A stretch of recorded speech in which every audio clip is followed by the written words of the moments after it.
Okay. The thing you have to understand right up front is I'm not really a drug person. I've never even smoked cigarettes. I wouldn't even know where to get hard drugs. When I was in the 5th grade, we had DARE, you know, drug abuse, something, education or whatever, and I swallowed that stuff completely. At the end, everyone had to write an essay, like, about how drugs are bad. It was a contest, and mine won.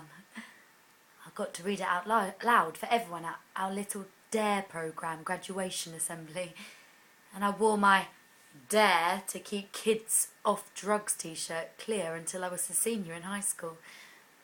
I was like on the lookout all the time for drug pushers who would try to sell me cocaine, and bad kids who would tell me that I wasn't cool unless I sniffed glue. Those are the kind of things they warn you about, but those kind of things never really happen. At least, they've never happened to me. If they had, I would have been ready. But then, my senior year of high school, it was Thanksgiving break, and I was hanging out with these guys who had gone to my high school and graduated a couple of years before I did. Shane and Toby. And Toby's roommate, Max, in their dorm. And you have to understand, I was totally in love with Shane. He had gone away to school in Portland and I hadn't seen him in 3 months. So, I'll go over to Toby and Max's room where he and all these other people are hanging out, drinking, catching up, and at first there's like 10 people there. But eventually things start winding down. It's just the 3 guys and me. And they decide to smoke some weed. They didn't peer pressure me or anything. They just asked me if I wanted some, and I said yes. I was so clueless. They would laugh at me while I was trying to light it and breathe the right way. Lots of people don't get high the first time they smoke. But I did. Like, whoa. And then Max offered to give me a back rub, and we ended up making out on the floor after Toby and Shane went to sleep.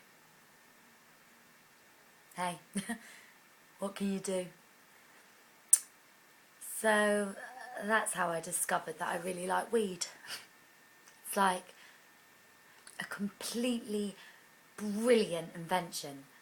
When I'm high, everything is relaxed. Everything is so funny. I'm really relaxed in real life.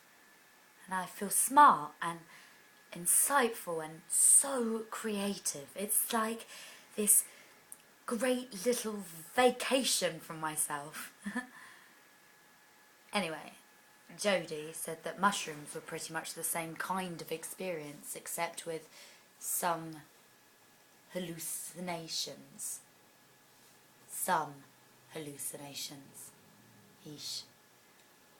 Understatement much. I think we were all tripping way harder than we thought we would. Erica, obviously, she was the most scared. It was more disturbing than I thought it would be. I thought maybe it would be scary, but like in a fun way. Because I mean, I figured if you know that you're tripping, then you can't really get freaked out. Because you know that you're tripping. Then you can't really get freaked out because you know that. Whatever you're seeing isn't real. But it doesn't quite work that way. Because, yeah, you know that what you're seeing isn't real. So it shouldn't be just like watching a movie without a screen. But sometimes it doesn't matter how much you know it isn't real. You still feel that it is. You believe that it is, even though you know better. Because tripping somehow makes completely impossible things seem somehow totally possible. Even likely. And that's really amazing and mind expanding and wonderful. Except when it's not.